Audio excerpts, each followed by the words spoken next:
Music by Shankar Singh.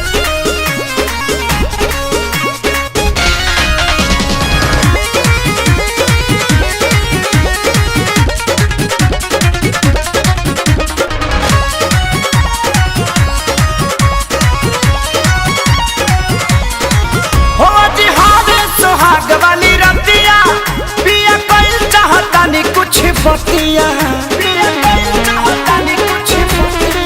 हुआ जी हावे सुहाग वाली रतिया पिया कल चाहता नहीं कुछ बतिया हमके प्यारे से कबो समझाई हो जदी हो जाई कवनो गलतिया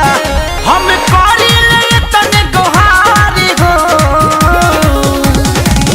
चाटे कबो चाटा कनिचा लई हो जाना रे राजा नहीं हर के गाई सुका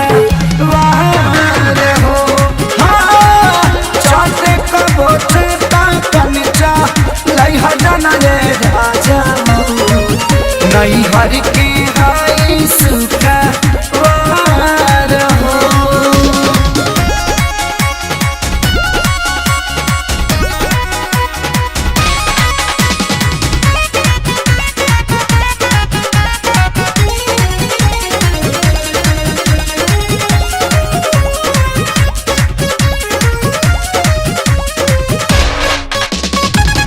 तोहरे पर आइला बानी घर अपन छोड़ के नई हर से दूरी नाता तोहार रास जोड़ के हो तोहरे पर आइला बानी घर अपन छोड़ के नई हर से दूरी नाता तोहार रास जोड़ के पैसा से बेसी प्यार हो चाटे कबो चाटा कनचा लई हो जाना ये राजा नहीं हर के गाई सुका वार हो हाँ चाटे कबो चाटा कनचा लई हो जाना ये राजा नहीं हर के गाई सुका वार हो।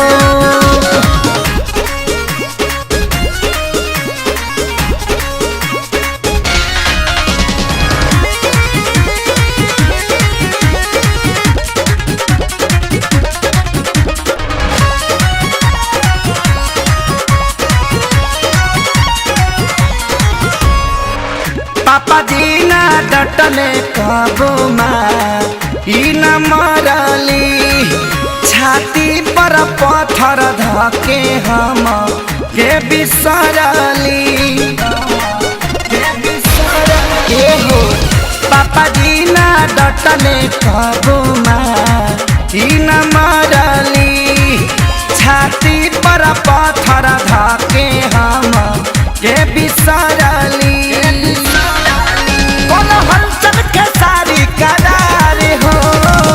चाटे कबो चाटा कनचा लई हो जाना रे राजा नहीं हर के गाई सुका वार हो